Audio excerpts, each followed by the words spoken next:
고구마는 마디마디마다 뿌리를 내리고 덩굴이게 뻗어가는 습성이 있어서 마디마디마다 뿌리를 내리면 시간이 잡아서 잘 먹을 수도 없고 상품이 될 수 없기에 그의 고구마 농사는 망쳐버리고 만다는 겁니다.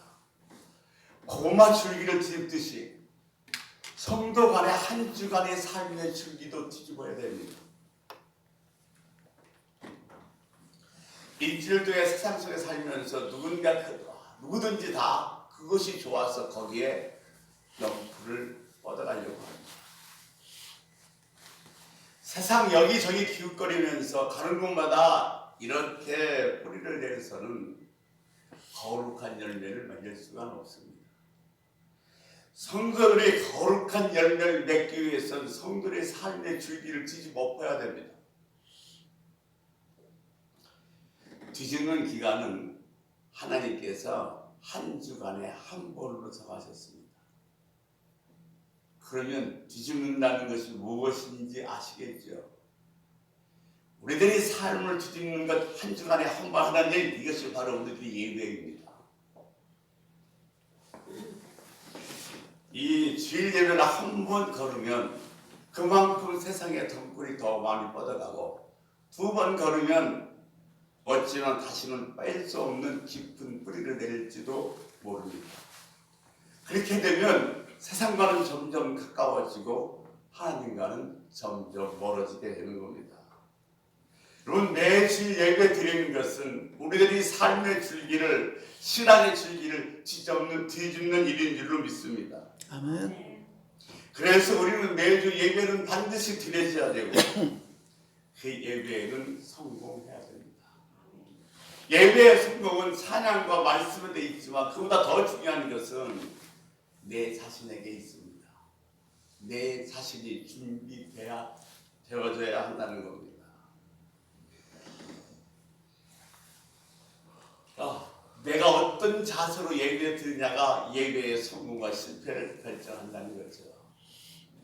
오늘날 얼마나 많은 교회들이 많습니다. 그리고 얼마나 많은 사람들이 나는 내 나름대로 신앙생활을 잘한다고 이야기하는 사람들도 상당히 많이 있습니다.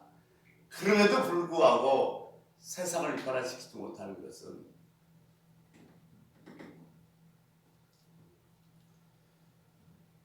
내가 예배에 성공하지 못하기 때문에 그렇습니다. 예배는 하나님의 임재하는 시간입니다. 예배는 하나님의 생명이 주어지는 시간입니다. 믿으십니까? 아멘. 예배가 하나님의 임재가 이루어지고 예배가 하나님의 생명이 주어지는 시간이라면 왜 우리는 그것을 느끼지 못할까요? 왜 그런 일은 우리에게 일어나지 않을까요? 하나님은 주시려고 준비하고 계십니다. 그런데 우리가 준비가 안 됐어요.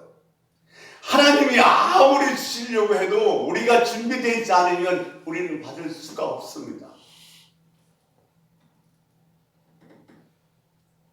인간에 의해서 인간으로 말미암아 연출된 예배는 실패할 수밖에 없습니다.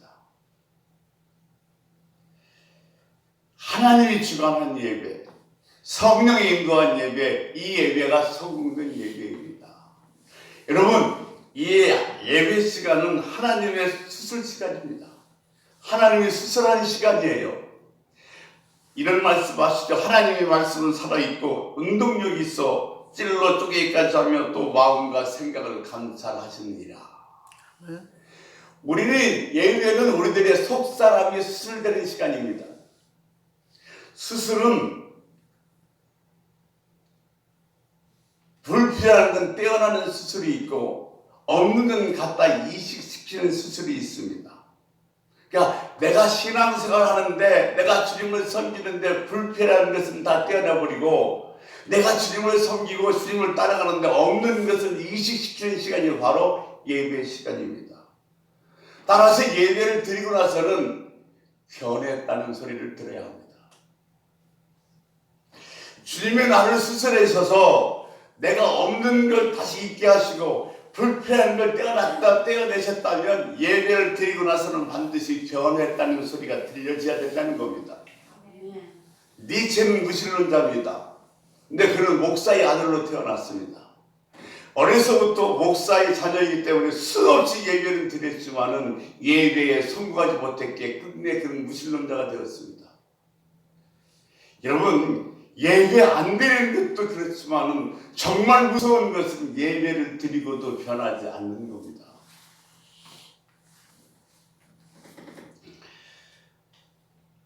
주님이 받으신 예배, 참된 예배는 우리에게 기쁨을 안겨줍니다. 예배는 참된 기쁨의 원천이 됩니다. 하나님 앞에서 기뻐하는 힘이 생기는 겁니다. 언제나 예배를 시작하는 사람들은 성공이 있었습니다. 노아가 그랬고 솔로몬이 그랬고 아브라함의 기적도 예배에서 시작되었습니다. 우리는 지금 불확실한 삶을 살고 있습니다.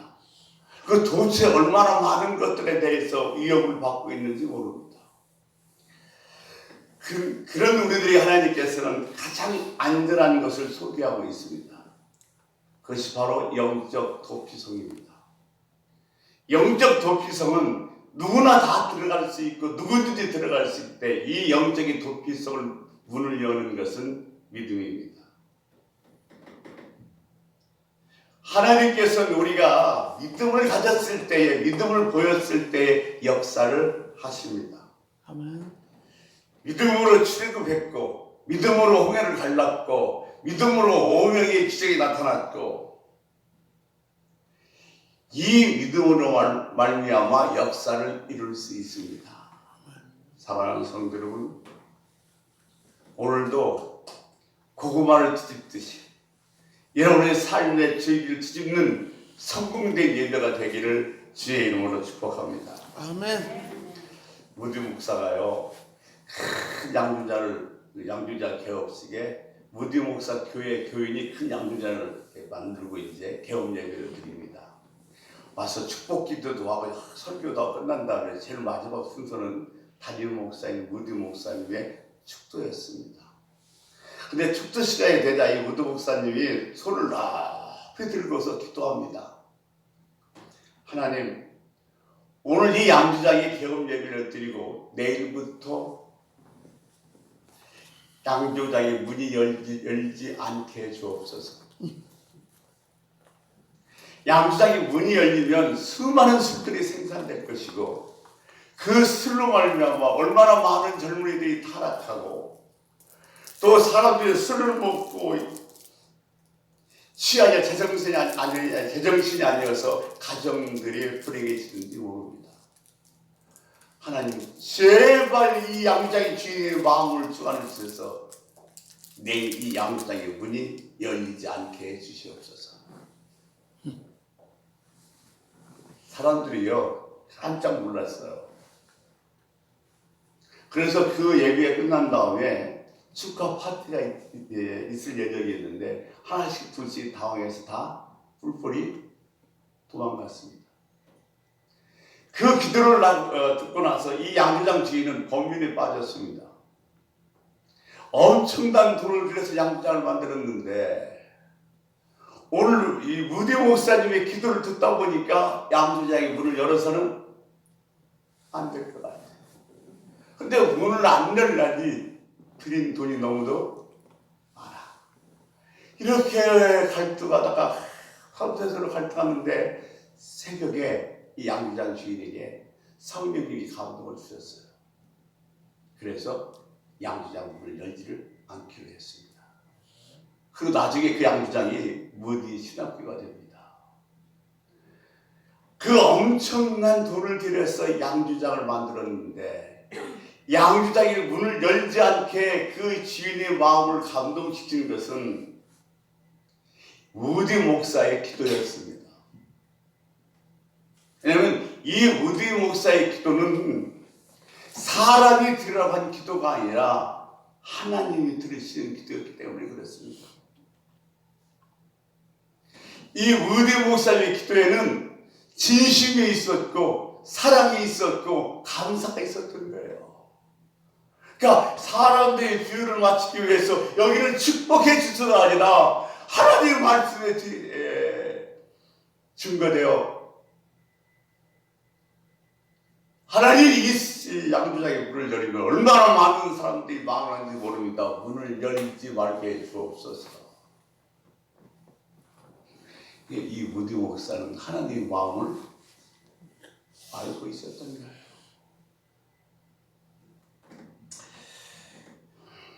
기도는 하나님이 들으시는 기도가 있고 사람들이 듣는 기도가 있습니다. 사람들이 듣는 기도는 아름다운 단어만 나열해서 해서 귀에 듣기는 좋을지 모르지만 하나님과 아무 상관이 없습니다. 그러나 진심과 사랑과 감사가 있는 그 기도는 하나님께서 들으시는 기도인 줄 믿습니다. 근데 하나님이 들으시는 기도를 한다는 것은 내가 하나님 마음을 이해하고 있다는 거예요. 지금 하나님의 심정이 어떤 심정인지 내가 지금 알고 있다는 겁니다. 목사님이요, 성도가 소천에서 마지막 발인 예배를 드리려고 이제 장례식장을 가는데 원효대교를 이렇게 지나가고 있습니다. 근데 아침 새벽이라 다니는 사람이 별로 없지만 웬 한 사람이 시크한 양복을 입고 가방을 들고서 거기를 열심히 가는 거예요. 그래서 목사님이 속으로 이런 생각을 했습니다. 저 미친놈 다 있네. 이 새벽에 저기를 왜 저렇게 뛰어가는 거야? 그러면서 위험을 느끼면서 속도를 줄이고 천천히 가기 시작했습니다. 근데 옆에 가서 이렇게 보니까 많이 보던 얼굴이에요. 이제 자세히 보니까 그게 누구냐면 자기 교회 부목사예요. 그래서 이 목사님이 깜짝 놀라서 이 크락스를 울리면서 그 부목사를 한쪽으로 세웠습니다. 당신 지금 정신이 있는 거냐고. 이 새벽에 차는 없다고 하지만 검정 양복을 입고 여기를 뛰다가 인도도 아니고 차도에서 어떤 일을 만날지 모르는데 이게 뭐하는 짓이냐고 나무랐어요. 근데 그때 그 부목사가 하는 말이, 목사님, 제 아들이 간암 판정을 받았습니다. 간을 이식해야 되는데, 그래서 제 간을 주려고 검사를 받아봤더니 간 무슨 수치라고 이거? 네? 이 간이 그 수치가 높아서 수술을 할 수 없다는 거예요. 간 수치가 높아서 할 수가 없다는 거예요. 그래서 그때 이 부목사님은 결심했습니다. 내가 내 아들을 살피는 방법은 내 간을 주는 방법밖에 없는데 이 간에 이 수치가 높다고 그러니까 이 수치를 내리기 위해서 내가 신방을 가든 장례식을 가든 무조건 뛰면서 하겠다고. 그래서 지금 이 부목사도 목적지는 목사님은 똑같습니다. 장례식장입니다. 근데 뭐하기 위해서? 지방간 수치를 내리기 위해서 지금 이 부목사님을 떠나는 거예요. 그걸 보고 담임 목사님이 무슨 얘기를 했겠어요? 여러분, 다른 거 아무것도 없어요. 이 아버지의 마음은 자기 아들을 살리고 싶은 그 생각밖에 없어. 다른 생각은 없어요. 지금도 영적인 암에 걸려서 힘들어하는 우리를 살리기 위해서 이 새벽에 영동대교 아니 원효대교를 뛰어가는 하나님의 모습을 생각해 보십시오. 우리가 기도하면서 정말 중요한 것은 이 하나님의 마음을 알아야 합니다. 하나님이 나를 얼마나 사랑하시는지, 지금도 하나님은 나를 얼마나 축복하고 싶어 하시는지. 여러분, 우리가 기도할 때 맨 마지막에 예수 그리스도 이름으로 기도합니다 하는 것은 주문이 아니에요. 기도가 끝났다는 소리가 아닙니다. 주님께서 내 기도에 간섭해 주시옵소서라는 뜻이에요.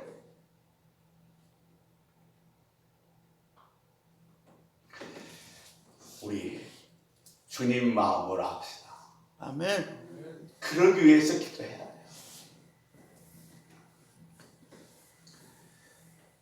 세상에서 가장 지혜로운 사람은 배우는 사람이고 세상에서 제일 행복한 사람은 감사하는 사람이라는 말이 있습니다.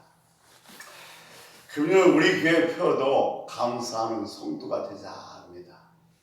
5월 첫 번째 주일을 맞이해서 다시금 그래, 나는 감사하는 성도, 감사하는 신앙이 되자 이렇게 결심하기를 바라면서 오늘 감사하는 성도가 되자는 말씀으로 같이 은혜를 나누고자 합니다. 위대한 신학자 키케로는 이런 말을 했습니다. 감사하는 마음이 가장 위대한 미덕일 뿐 아니라 다른 모든 덕의 아버지이다. 제가 필리핀 선교를 다녀온 지가 8년 됐나요? 마지막 다녀온 데가 1900년도 말하고 2000년도에는 1년에 몇 번씩 필리핀 선교를 갔어요. 근데 필리핀에 가다 보니까 오지에서 정말로 선교하시냐고 고생하는 선교사도 있지만 많은 선교사들이 한국에서 오는 목사들 모시고 관광하고 뭐 이렇게 하면서 자기 이익을 위해서 하는 것 같아서 그 다음부터는 필리핀 선교를 그만뒀습니다. 그런데 저희들이 목자들끼리 선교하면서 필리핀이 그렇게 더운 나라 무슨 양복이 필요한가 그랬더니 거기도 양복이 주시면 좋겠습니다. 그래서 양복 30벌을 가지고 필리핀 선교를 갔습니다. 여전히 그들의 생활은 열악했습니다. 이 바나나 그 열대나무 잎으로 천장을 만들어 놓고 그래서 비가 많이 오면 비가 새요. 그들이 학교 가고 또 먹을 그 음식이 없어서 8살짜리 9살짜리가 바닷속에서 손으로 고기를 잡습니다. 그들이 먹고서 학교 다니는데 한 달에 필요한 돈은 우리나라 돈으로 2만 원이면 됩니다. 근데 그것이 없어서 학교를 못 다니고 맨손으로 고기를 잡아서 먹고 있는 그들의 모습은 얼마나 힘들었겠어요. 그런데 그게 그들이 물속에서 물고기를 잡고 있음에도 불구하고 천진난만하게 웃는 그 모습이 너무도 행복해 보였어요. 그 현지 교회에 나오는 그 장애인 부부 집을 방문했습니다. 담임 목사와 함께. 근데 그 집은 수상집입니다. 왜 텔레비전 보셨죠? 영화나 이렇게 다리를 만들어 놓고 바다 위에다 집을 지었습니다. 이게 얼마나 어설픈지 시원 바람이 불면 나갈까 똑같아요. 가서 제가 이야기를 하다 이런 얘기를 했어요. 힘드시죠? 얼마나 힘들고 얼마나 고단해요. 그때 그분이 하는 말이 이런 말을 해요. 목사님, 난 한 번도 원망하거나 지금 내 삶이 힘든다고 생각해 본 적이 없습니다. 속으로 솔직히 목사 왔다고 뭐 듣기 좋은 소리 하는 거야? 앞이 보이지 않고 더다나 수상집에서 이렇게 살고 있는데 뭐가 고민이 안 되고 뭐가 그렇게 슬프지 않고 행복해? 그때 그분이 이어서 이런 얘기를 하는 거예요. 목사님, 비록 우리가 시각장애라는 그런 장애를 갖고 있지만 온 식구가 흩어지지 않고 함께 모여서 살고 있다는 것이 얼마나 행복합니까? 내가 만약 예수를 몰랐다면 눈이 내가 시각장애를 가졌기 때문에 원망하고 불평하며 살았을 텐데 내가 하나님을 알아서 날마다 감사하며 찬양하는 삶을 사는 것이 얼마나 행복한지 모릅니다. 전 그 시각장애인의 그의 고백에 왠지 머리가 숙여지더라고요.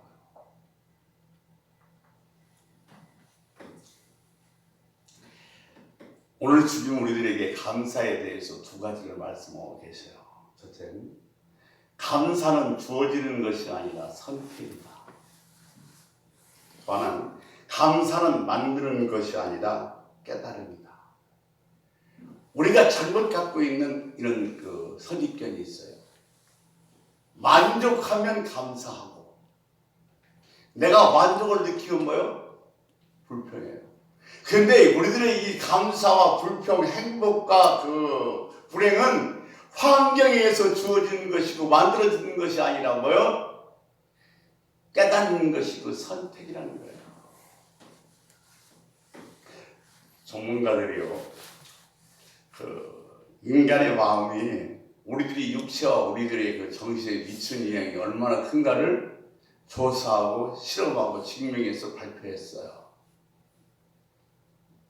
근데 대부분 그 연구 결과가 알려진 것은 부정적인 부분입니다.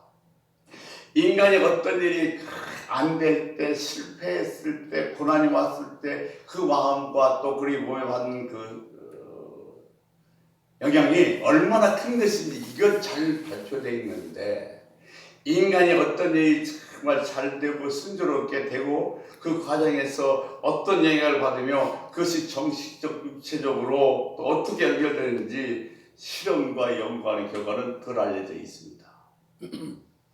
근데 전문가들은 마음가짐, 특히 감사하는 마음이 사람에게 주는 영향력이 정신적으로 육체적으로 매우 크다는 사실을 입증했습니다. 단지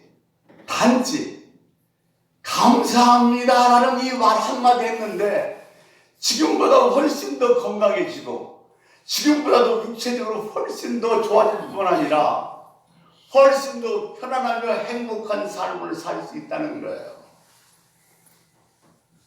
그러면서 감사합니다 할 때의 스트레스도 통제할 수 있다는 겁니다. 근데 여러분 들어보세요. 감사합니다. 주님 감사합니다. 이 말이 보약 한 처보다 낫다는 거예요. 주님 감사해요. 감사합니다. 이 한 말이 비타민 한 가지보다 낫다는 겁니다.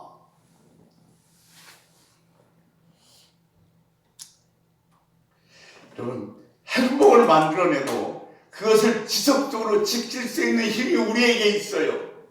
그 힘이 바로 뭐냐면 감사예요.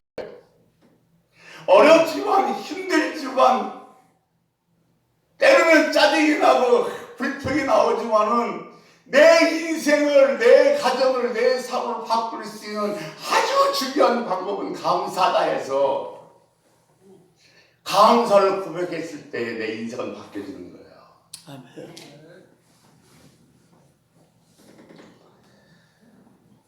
그러니까 우리를 행복해지고 그 행복을 지속할 힘이 나오는데 그것이 감사라는 사실을 깨달을 때 우리 인생은 바뀌게 돼 있어요. 오늘 골로새 3장 15절에서 17절 말씀에 보면 우리 15절만 한번 같이 읽겠습니다. 15절만 같이 읽겠습니다. 시작. 그리스도의 평강이 너희 마음을 정하게 하라. 한 몸으로 부르심을 받았나니 너희는 또한 감사하는 자가 되라. 너희는 또한 뭐요? 감사하는 감사하는 자가 되라고 그랬습니다. 감사하는 자가 되라는 것은 제가 앞서 설명한 것처럼 주님께서 우리에게 주신 정말로 위대한 선물입니다. 아멘. 왜 감사해야 돼요? 감사가 우리 인생의 본분이기 때문에 그렇습니다. 하나님은 창조주입니다. 우리는 피조물입니다. 우리는 내 몸이 내 것이 아니에요. 우리 주님이 핏가루로 사신 주님 것이라는 사실을 깨달을 때에 우리는 그분을 생각하면서 모든 것에 감사할 수가 있는 겁니다. 제가 어제도 한번 말씀드린 것 같은데 제가 이 장애인들 간증 집회에 참석한 적이 있어요. 근데 이렇게 프로그램 표시에 딱 한 가지 소원이라는 제목이 있더라고요. 그래서 딱 한 가지 소원이라는 제목으로 간증하는데 도대체 누가 어떤 간증가 나오고 딱 기다렸다 들었는데 그분은 시각장애인이었어요. 오늘 계속 시각장애인 얘기하네요. 그런데 그분은 뭐냐면 하나님께 큰 자기 소원이 하나 있는데 그 소원이 뭐냐면 하나님 결혼해서 딸을 낳는데 딸이 너무 이쁘다는 거예요. 보는 사람마다 야 공주 같다, 너무 이쁘다, 미스 코리아 감이다 이렇게 얘기하는데 나는 진짜로 뭐요? 하나님 하루만 아니 1시간 아니 1분만 해도 내 눈을 뜨게 해주셔서 내 딸 한번 보고 싶습니다. 그것이 딱 한 가지 소원이라는 거예요.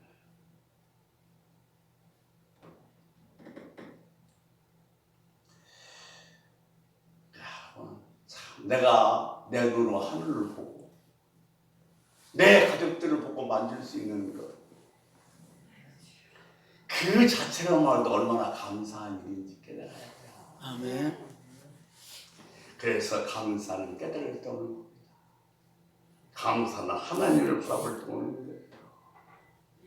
여러분, 없는 것 찾고 자꾸 불평하지 말고 있는 것 갖고 감사할 때 내 인생이 변한다니까요.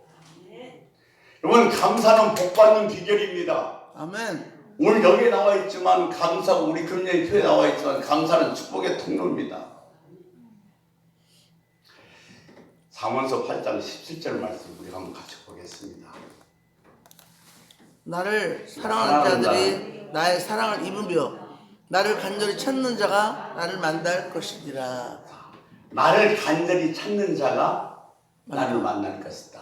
근데 여러분, 이 간절히의 최상급은 뭐예요? 간절히도 하게가 애절하고 막 이렇게 하는 간절히 찾는 것, 그보다 더 한 수 위, 이게 바로 뭐냐면 감사하며 찾는 거예요. 아멘. 그런 자가 하나님을 만난다는 겁니다. 쉬운 예를 보십시오. 이 아이들이 배가 고파서 엄마를 찾는 거하고, 정말로 어머님이 나를 여태까지 낳아주시고 길러주시고 정말 잘 보살펴 주시기에 감사해서 어머니를 찾는 거하고, 어느 것이 더 간절히 찾는 것일까요? 진짜 그러니까 간절하다는 것은 감사하며 찾는 거예요. 그러니까 우리가 하나님을 간절히 찾는 자가 하나님을 만날 것이라고 말씀하셨는데, 감사하며 찾는 자가 하나님을 만난다는 말씀과 같단 말입니다. 우리 잘 아시는 말씀이면 누가복음 6장 38절 말씀 같이 한번 봅시다. 주라 그리하면 너희에게 줄 것이니 곧 후이되어 누르고 흔들어 넘치도록 하여 너희에게 안겨주리라. 너희가 헤아리는 그 헤아림으로 너희도 헤아림을 도로 받을 것이니라. 아멘. 주라 그러면 내가 후이되어 누르고 너에게 안겨주라고 그랬는데, 여러분이 주는 것 중에서 최고가 뭔지 아세요? 감사한 마음을 상대방에게 주었을 때에, 감사한 마음을 내가 이웃에 줬을 때 그 사람의 마음에 있는 모든 독은 다 사라져버립니다. 아멘. 주라! 감사를 주라! 그러면 내가 후이되어 누르고 흔들어 너에게 안겨주리라. 아멘.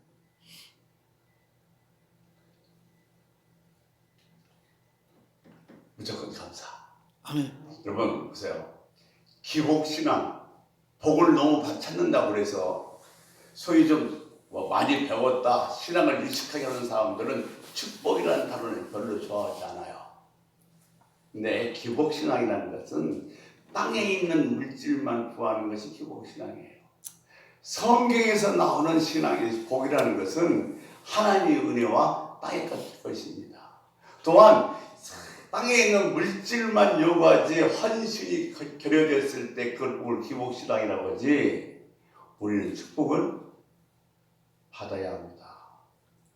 땅에서 감사할 때 하늘의 축복의 문이 열립니다.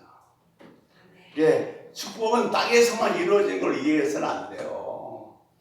축복은 땅과 하늘에서 누릴 성도들이 소망인 줄 믿습니다. 아멘. 땅의 축복은 일시적인 거고 하늘의 축복은 크고 영원한 것인 겁니다. 다시 말씀드려서 응답과 축복은 차이가 있습니다. 응답은 내가 구한 만큼 받는 거예요. 응답 받았다고 해서 내가 구한 거 받아 구한 만큼 받는 게 응답입니다. 근데 축복은 내가 구하지 않은 것도 구한 것 외에도 받는 것이 축복입니다. 아멘. 응답은 뭐에서 받아요? 기도에서 받습니다. 근데 축복은 뭐에서 받아요? 감사해서 받습니다. 내가 기도하면 응답은 받지만 내가 감사할 때 하나님은 뭐요? 구하지 않은 것도 그 외의 것도 주신다는 말씀입니다.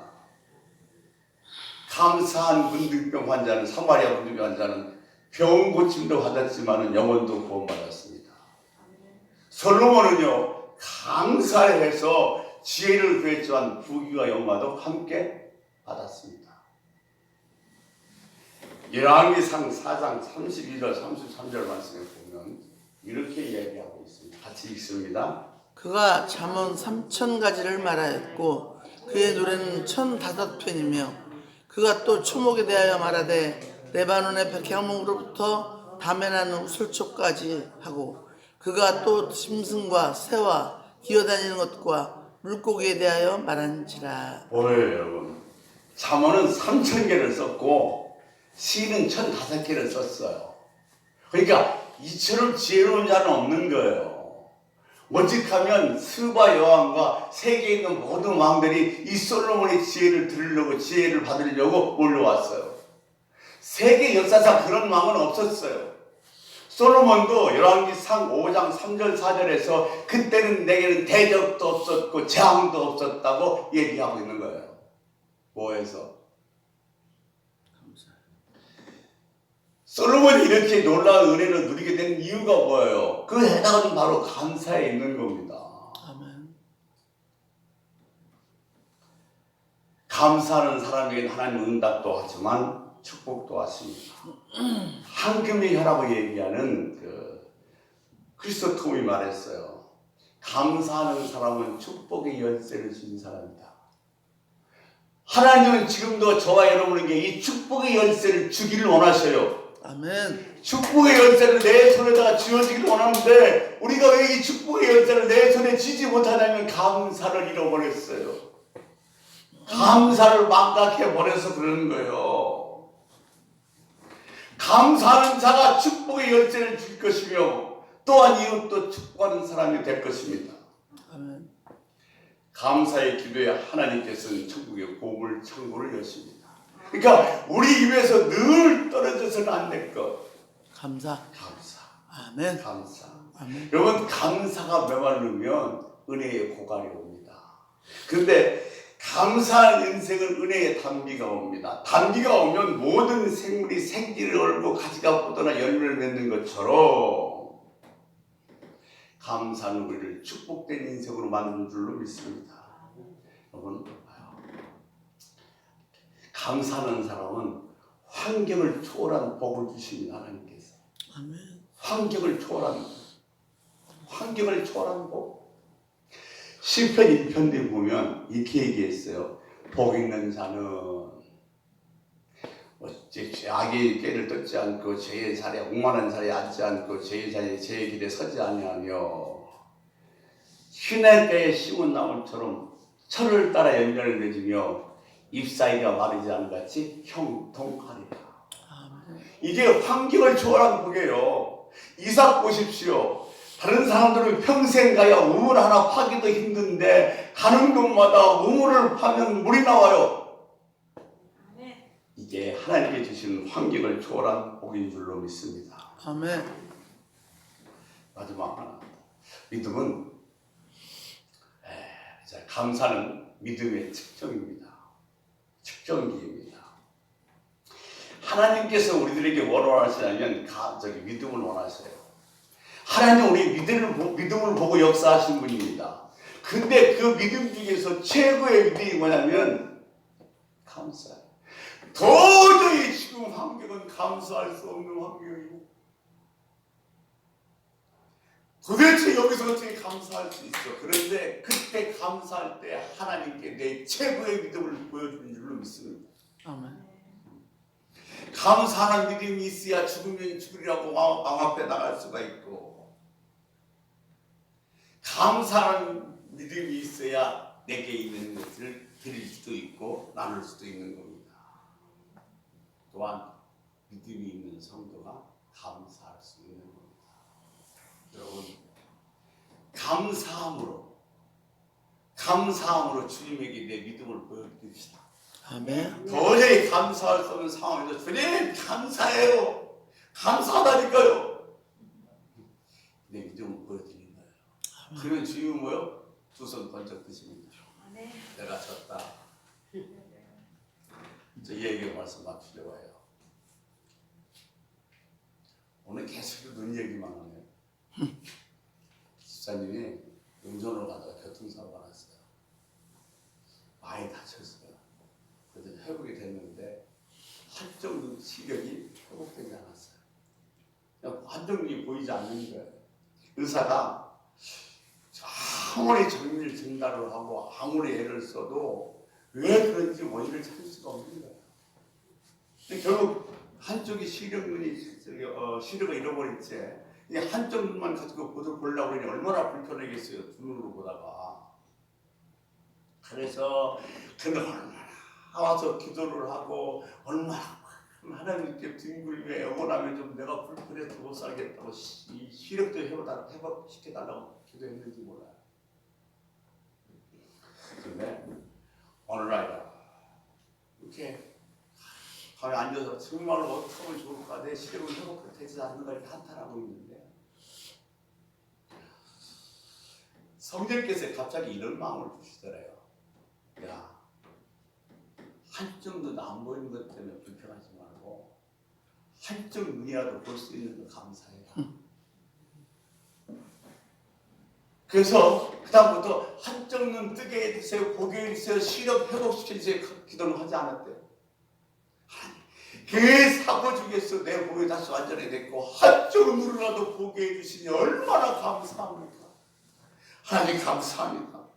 그런데요, 그렇게 감사 기도하기 시작한 지 얼마 되지 않아서 시력이 희미하게 보이기 시작하더니 점점 뚜렷하게 보이기 시작해서 시력이 회복되는 거예요. 그분은 간증 끝에 이런 말을 했어요. 감사가 최고의 믿음이며 그 감사가 내 눈을 회복시켰다. 아멘. 딴 데는 이런 얘기를 박수 치고 그러던데.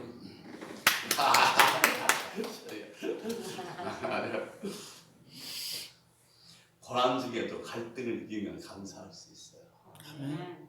우리가 고난 보면 갈등하잖아요, 얼마나. 근데 그걸 이기면 감사할 수 있어요. 우리는 연약해서 고난이 오면 감사하기가 쉽지 않아요.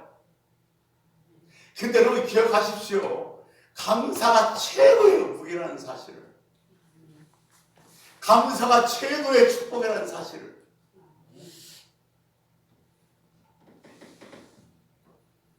이게 바로 믿지 못하는 사람들이 보지 못하는 세계예요. 뭐냐면 감사할 수 없는 상황 속에서 감사하는 거, 고난과 고통 속에서 감사 찬송을 부르는 거 믿지 않는 사람 이해할 수가 없어요. 저렇게 어려운데 뭘 감사해? 저렇게 힘든데 뭘 감사 찬양을 해? 이해할 수 없는 것들이에요. 현재 상황은 바뀐 것은 하나도 없지만 내가 하나님께 감사 찬양해야 돼. 왜 감사 찬양할 수 있어요?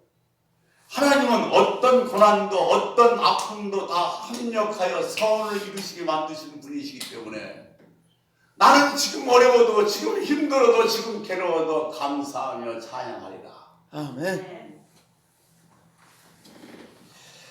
보세요. 바울과 신라가 의도 터지고 깨진 몸으로 감옥에 들어갔어요. 그런데 감옥에 들어간 그들이 뭐였냐면 감사 찬송이었어요. 그 감사 찬양을 드렸던 하나님은 심정이 어땠을까요? 야, 저들이 정말로 나를 신뢰하는구나. 저 정도라면 나도 저들을 사랑하는 증거를 보여줘야지. 그래서 창구를 풀고 옥문을 열어서 나가게 하신 겁니다. 여러분, 우리 5월 시작하면서 다시 한번 우리 마음속에 다짐합시다. 나는 감사하는 사람이 되다. 나는 감사하는 사람이 되다.